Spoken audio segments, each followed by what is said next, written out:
সুপ্রিয় দর্শক, আসসালামু আলাইকুম ওয়া রাহমাতুল্লাহি ওয়া বারাকাতুহু।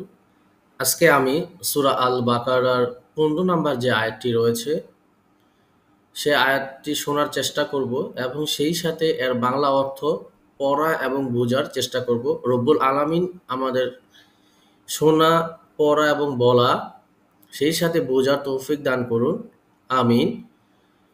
তাহলে চলুন আমরা সূরা আল বাকারার ১৫ নাম্বার আয়াতটি শুনি। বিসমিল্লাহির রহমানির রহিম।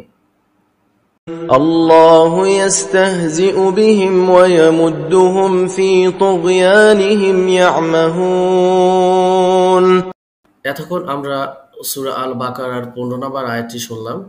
এখন আমরা এর বাংলা অর্থ পড়ার চেষ্টা করব, সেই সাথে বাংলা অর্থে কি বোঝানো হয়েছে সেটাও করার চেষ্টা করব। সেই তৌফিক দান করুন। আমিন। বিসমিল্লাহির রহমানির রহিম। সূরা আল বাকারার যে ১৫ নম্বর আয়াতটি রয়েছে, আল্লাহ তাদের উপহাস করে আর তাদের অবাধ্যকে বাড়িয়ে দেন।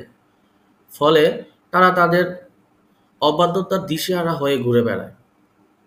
মানে এটা বোঝানো হয়েছে যে আল্লাহ তাদের উপর উপহাস করেন এবং সেই সাথে তাদের যে অবাধ্যতার যে বিষয়টা লিমিটেশন থাকে সেটা বাড়িয়ে দেন, এবং তারা কি হয়, অবাধ্য হয়ে দিশেহারা হয়ে যায়, পাগল হয়ে যায়, অস্থির হয়ে যায়। তখন এদিক ওদিক ছুটাছুটি করে। তারা তো অস্থির হয়ে তাদের ব্রেনে আর কোনো কিছু কাজ করে না, মাথায় তারা এদিক ওদিক ছুটাছুটি করতে থাকে। রব্বুল আলামিন তাদের এই বোকামি, এর মূর্খতার কারণে তাদের এই জিনিসগুলা বাড়িয়ে দেওয়া হয়। যদি এর বিস্তারিত ব্যাখ্যা, আল্লাহ তাদের সাথে এমনভাবে আচরণ করেন যেন তারা মুমিনদের সাথে বিরূপ উপহাস করে, যার ফলে তারা বিভ্রান্ত এবং ক্ষতিগ্রস্ত হয়। তারা যে মুমিনদের সাথে খারাপ আচরণ করছে, তারা যে মুমিনদের সাথে মুনাফিকগিরি করেছে, সেই জন্য মুনাফিকদের তাদের এই ক্ষতিগ্রস্ত পরিমাণ বাড়িয়ে দেওয়া হয়। যদি এই আয়াতের যে বিস্তারিত তফসির রয়েছে সেটা আমরা একটু পড়ার চেষ্টা করি। আল্লাহ তাদের সাথে পরিহাস করেন, এর অর্থ হলো আল্লাহ তাদের সাথে এমন আচরণ করেন যা তাদের উপহাসের প্রতিক্রিয়া হিসেবে আসে।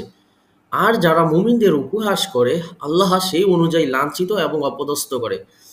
আপনি যখন একটা সাধারণ সেন্সে চিন্তা করেন, আপনি যখন কাউকে নিয়ে উপহাস করবেন বা মন্তব্য করবেন, তার সাথে খারাপ আচরণ করবেন, আপনি কিন্তু ওই জিনিসটাই হয়তো বা কয়েক দিনের মধ্যে আপনি ওই জিনিসটা পাবেন, ফিডব্যাকটা পাবেন। তো রব্বুল আলামিন যখন দেখে তার মুমিনদের উপরে এই ধরনের অত্যাচার, অন্যায়, অবিচার করা হচ্ছে, তখন কিন্তু রব্বুল আলামিন বসে থাকেন না। এটা যদি সাথে সাথে দিয়ে দেওয়া হয় তাহলে তো মুনাফিকরা বুঝেই ফেলবে। সেই জন্য কয়েকদিন পরে হলেও তাদেরকে এই শাস্তিটুকু দেওয়া হয়, যাতে তারা বুঝতে পারে কি কারণে তাদের সাথে এরকম ঘটছে। কিন্তু আসলে তখন তারাও বুঝতে পারে না, কারণ তারা তো মনে করে অন্য কিছুর কারণে হয়তো বা এরকমটা হয়েছে। যদি তারা বোঝার সেই তৌফিক থাকতো তাহলে তারা বুঝতো আমি যে মুমিনদের সাথে খারাপ আচরণ করেছি তারই এই হচ্ছে প্রতিস্বরূপ ফল। কিন্তু তারা সেটা বুঝতে পারে না। কিন্তু রব্বুল আলামিন তাদেরকে বিভিন্ন উপায়ে তাদেরকে শাস্তি দিয়ে থাকেন সময়ের সাপেক্ষে। তাদের অবাধ্যতাকে বাড়িয়ে দেন।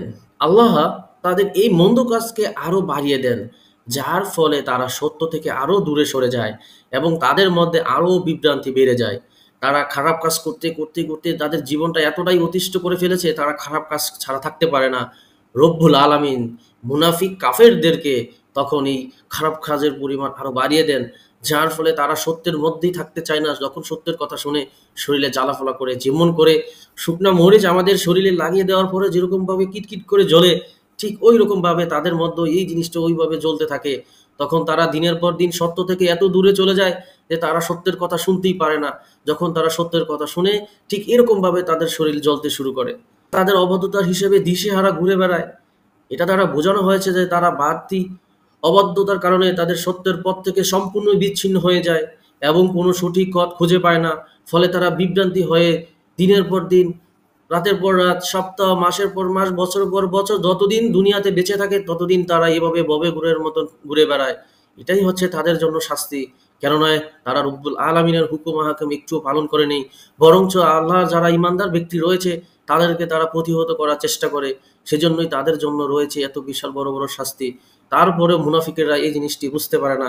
তখনও তারা বলে থাকে আমরা নিজেরাই সঠিক, আমরা কি মুমিনদের মতো বোকা নাকি আমরা এই কাজ করতে যাব। আসলে তারাই নিজেরাই বোকা। তারা আসলেই কখনো বুঝতে পারে না, বোঝার চেষ্টাও করে না। রব্বুল আলামিন তাদেরকে সেই হেদায়েত দানও করে না। তো এই আয়াতটিতে মুনাফিকদের যারা বাহ্যিকভাবে মুসলিম কিন্তু মনে করছে ইসলামের বিরোধিতা করে, পরিণতি সম্পর্কে সতর্ক করে, তাদের উপহাস ও অবদ্ধতা এবং বিভ্রান্তির কথা উল্লেখ করে আল্লাহ তাদের শেষ পরিণতির দিকে ইঙ্গিত করেছেন। তো এই আয়াতটিতে মোটামুটি আমরা অনেক কিছুই বুঝতে পেরেছি, অনেক কিছুই আমরা বোঝার চেষ্টা করেছি। তো রব্বুল আলামিন এই আয়াতের যে বাংলা অর্থ রয়েছে, আমরা সেই অর্থকে আমাদের নিজেদের মধ্যে ধারণ করার তৌফিক দান করুক, এবং যারা ঈমান এনেছে, ঈমানদার ব্যক্তিদের যে আচার-আচরণ, ব্যবহার আছে, তাদের যেই চারিত্রিক গঠন রয়েছে, সেভাবে রব্বুল আলামিন আমাদের জীবনকে ওইভাবে গঠন করার তৌফিক দান করুক, এবং সেই সাথে নিজেদেরকে ওইভাবে পরিচালনা করার তৌফিক দান করুক। বিভিন্ন খারাপ কাজ থেকে নিজেদেরকে আল্লাহ রব্বুল আলামিন হেফাজত করার চেষ্টা করুন, এবং সেই সাথে আমাদের উপরে আল্লাহর রহমত বর্ষিত করুন। আর সবাইকে বলবো, সবাই ৫ ওয়াক্ত নামাজ জামাতের সহিত পড়ার চেষ্টা করবেন। নিজেও নামাজ পড়বেন। আপনার পাড়া-প্রতিবেশী বা পরিবারে যারা আছে সবাইকে নামাজ পড়ার জন্য তাগিদ দিবেন। রব্বুল আলামিন অবশ্যই আমাকে আপনাকে সকলের জীবনের গুনাহ মাফ করে দিবেন। তো সবাই ভালো থাকবেন। আমিন। আসসালামু আলাইকুম ওয়া রাহমাতুল্লাহি ওয়া বারাকাতুহু।